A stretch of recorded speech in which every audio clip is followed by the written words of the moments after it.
Welcome to health and beauty wall. இன்றைக்கி நம்ம பார்க்க போகிற ஹோம் ரெமடி பார்த்திங்கன்னா ரொம்ப எஃபெக்டிவானது. ஃபர்ஸ்ட் இது எதுக்கானது அப்படின்னு சொல்லி பார்த்துடலாம்.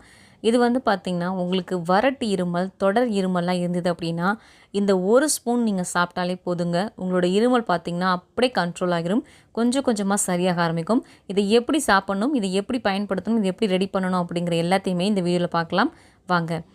இதுக்கு பார்த்திங்கன்னா முதல்ல தேவைப்படக்கூடியது இஞ்சி தான். இஞ்சி சாறு தான் நம்ம இதுக்கு பயன்படுத்த போகிறோம். அதுக்கு பார்த்திங்க அப்படின்னா முழு இஞ்சி எடுத்திருக்கேன். இந்த இஞ்சியை கொஞ்சமாக கட் பண்ணிவிட்டு அதில் தோல் சீவி அந்த இஞ்சியை 2-3 பீசஸாக கட் பண்ணி எடுத்து வச்சுக்க போகிறேன். இஞ்சியை தோல் சீவிட்டு நல்லா கழுவிக்கோங்க. இஞ்சியில் மண் இருக்கும், அதனால் நல்லா கழுவிட்டு அதை பயன்படுத்துங்க. இப்போ இந்த மாதிரி ஒரு 3-4 பீசஸ் நீங்கள் கட் பண்ணி எடுத்துக்கோங்க. உங்களுக்கு எந்த அளவுக்கு இந்த ரெமடி தேவைப்படுதோ அந்த அளவுக்கு நீங்கள் இஞ்சியை எடுத்துக்கோங்க.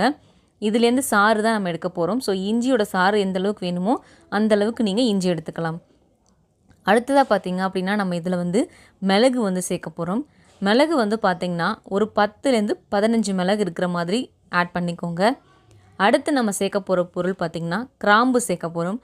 கிராம்பு நான் 5 இருக்கிற அளவுக்கு சேர்த்துக்கிறேன். இந்த 3 பொருள் மட்டும்தான் பார்த்திங்கன்னா நமக்கு தேவைப்படும். இது 3ஐயும் நம்ம ட்ரை ரோஸ்ட் பண்ணிவிட்டு அதுக்கப்புறமா தான் இதுலேருந்து சாறு பொடி பண்ணிக்க போகிறோம். நான் தெளிவாக சொல்கிறேன் வீடியோவில். இப்போ நம்ம நெக்ஸ்ட் என்ன பண்ண போகிறோம்னு பார்த்திங்கன்னா இந்த இஞ்சி, கிராம்பு, மிளகு இது எல்லாத்தையுமே பார்த்திங்கன்னா ட்ரை ரோஸ்ட் பண்ண போகிறோம்.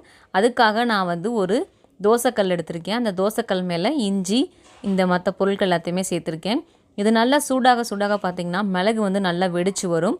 இஞ்சி நல்லா வறுபட்டு வரும். ட்ரை ரோஸ்ன்னு சொல்லுவோம் இல்லையா, அந்த மாதிரி நமக்கு வரும். ஒரு 5 நிமிஷத்துக்கு வச்சிங்கன்னா போதும். இது நல்லா வறுபட்டு வந்துடும். அதுக்கப்புறமா ஸ்டவ் ஆஃப் பண்ணிவிட்டு இதை தனியாக ஒரு பவுல் எடுத்து வச்சுருங்க. இது நல்லா ஆறுனதுக்கப்புறமா நம்ம என்ன பண்ணணும் அப்படின்னு சொல்லிட்டு பார்க்கலாம். இப்போ பாருங்கள், நம்ம சேர்த்து இந்த 3 பொருட்களுமே நல்லா வறுபட்டு வந்திருக்கு. இஞ்சியோட கலர் பார்த்திங்கன்னா லைட்டாக பொன்னிறமாக வந்திருக்கு. இந்த அளவுக்கு நீங்கள் வறுத்து எடுத்துக்கிட்டால் போதும். போட்டு கருகடிக்கணும் அப்படிங்கிறது இல்லை. இப்போ இது நல்லா ஆறுனதுக்கப்புறமா இஞ்சியை நல்லா தட்டி சாறு எடுத்துக்க போகிறோம். அதே மாதிரி இந்த மிளகையும் கிராம்பையும் நல்ல ஒரு பேப்பரில் வச்சு நல்லா இடித்து பொடி பண்ணி எடுத்துகிட்டு வந்துக்கோங்க. இப்போ பார்த்தீங்க அப்படின்னா இஞ்சியை நல்லா தட்டிட்டு இஞ்சியை சாறு எடுத்ததுக்கப்புறமா இஞ்சியோட சக்கை பார்த்திங்கன்னா இந்த மாதிரி தான் உங்களுக்கு இருக்கும். இதுலேருந்து பார்த்திங்கன்னா நிறைய சாறு வரும். நல்லா இறுக்கி டைட்டாக புழிஞ்சிங்க அப்படின்னா சாறு உங்களுக்கு நிறைய கிடைக்கும். அடுத்ததாக பார்த்திங்க அப்படின்னா நம்மளோட அந்த மிளகும் கிராம்பும் இருக்கும் இல்லையா, அதை நல்லா தட்டி இந்த மாதிரி பொடி பண்ணி வச்சுக்கோங்க.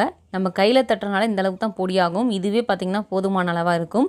இப்போ நம்ம ரெமடி எப்படி ரெடி பண்ணுறது அப்படின்னு சொல்லிட்டு பார்க்கலாம். ஃபர்ஸ்ட் நல்லா ஒரு சுத்தமாக இருக்கக்கூடிய ஒரு பவுல் எடுத்துக்கோங்க. அந்த பவுலில் நம்ம இஞ்சி சாறு எடுத்து வச்சுருக்கோம் இல்லையா, அது 1 டேபிள் ஸ்பூன் இருக்கிற மாதிரி சேர்த்துக்கோங்க.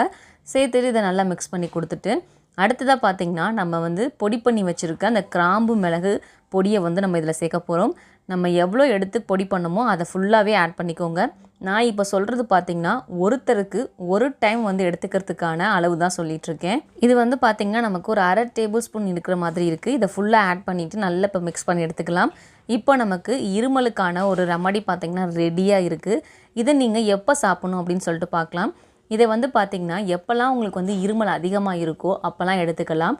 குறிப்பாக இரவு நேரத்தில் எடுத்துக்கோங்க. அதாவது நீங்கள் தூங்க போகிறதுக்கு முன்னாடி இதை சாப்பிட்டுட்டு ஒரு 1/2 டம்ளர் வெதுன்னு இருக்கக்கூடிய சுடுதண்ணி இருக்கு இல்லையா, அதை குடிச்சிட்டு ஒரு 1/2 hour கழித்து நீங்கள் தூங்க போனீங்க அப்படின்னா உங்களுக்கு நைட்டில் இருமல் பிரச்சனை சுத்தமாக இருக்காது.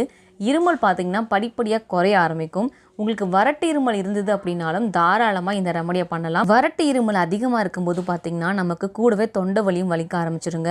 நம்மளுக்கு குறிப்பாக பார்த்திங்கன்னா இரவு நேரத்தில் தான் அந்த இருமல் நம்மளை ரொம்பவே டிஸ்டர்ப் பண்ணும், தூங்க விடாது. அந்த அளவுக்கு நம்ம இருமிக்கிட்டே இருப்போம். அப்படி இருக்கிறவங்களாம் இது கூட 1 டேபிள் ஸ்பூன் தேன் சேர்த்துக்கோங்க. அதை நல்லா மிக்ஸ் பண்ணிவிட்டு இப்போ நான் என்ன சொல்கிறேனோ அதே இப்போ நீங்கள் ஃபாலோ பண்ணிட்டு வரலாம். இப்போ நான் சொல்லியிருக்கேன் இந்த ரெமடியை பார்த்திங்கன்னா 10 வயசுக்கு மேலே உள்ள குழந்தைகள்லேருந்து பெரியவங்க வரைக்கும் சாப்பிட்டுட்டு வரலாம். ஒருவேளை உங்களுக்கு 10 வயசுக்கு கீழே உள்ள குழந்தைங்களா இருந்தாங்க அப்படின்னா இன்றைக்கி நான் ஆட் பண்ணியிருக்க எல்லாத்தையுமே பார்த்திங்கன்னா நல்ல ஒரு டம்ளர் தண்ணியில் போட்டு கொதிக்க வச்சு அந்த தண்ணியை நல்லா வடிகட்டி கொஞ்சம் சூடு இருக்கும்போது கொடுத்துட்டு வாங்க. ரொம்ப நல்ல ரிலீஃபாக இருக்கும். இன்றைக்கி நான் ஷேர் பண்ணியிருக்க இந்த ரெமடி பார்த்திங்கன்னா ரொம்ப எஃபெக்டிவாக வேலை செய்யும். 200% ஒர்க் ஆகக்கூடியது. ஸோ கண்டிப்பாக நீங்கள் வீட்டில் ட்ரை பண்ணி பார்த்துட்டு உங்களோட ஃபீட்பேக் உங்களுக்கு எப்படி இருந்தது இது சாப்பிட்டதுக்கப்புறமா, இருமல் குணமாச்சா இல்லையா அப்படிங்கிறத கீழே கமெண்ட்டில் மறக்காமல் சொல்லுங்கள். இது போல் உங்களுக்கு வேறு எதுக்காவது வீடியோ தேவைப்பட்டது அப்படின்னா அது என்ன அப்படிங்கிறதையும் கீழே கமெண்ட்டில் சொல்லுங்கள். இந்த வீடியோ பிடிச்சிருந்துச்சுன்னா லைக் பண்ணுங்கள். யாருக்கெல்லாம் இந்த வீடியோ தேவைப்படும்னு நினைக்கிறீங்களோ அவங்களுக்கெல்லாம் இந்த வீடியோ ஷேர் பண்ணி விடுங்க. சேனலை சப்ஸ்கிரைப் பண்ணாமல் பார்த்துட்டு இருந்தீங்கன்னா சப்ஸ்கிரைப் பண்ணிக்கோங்க.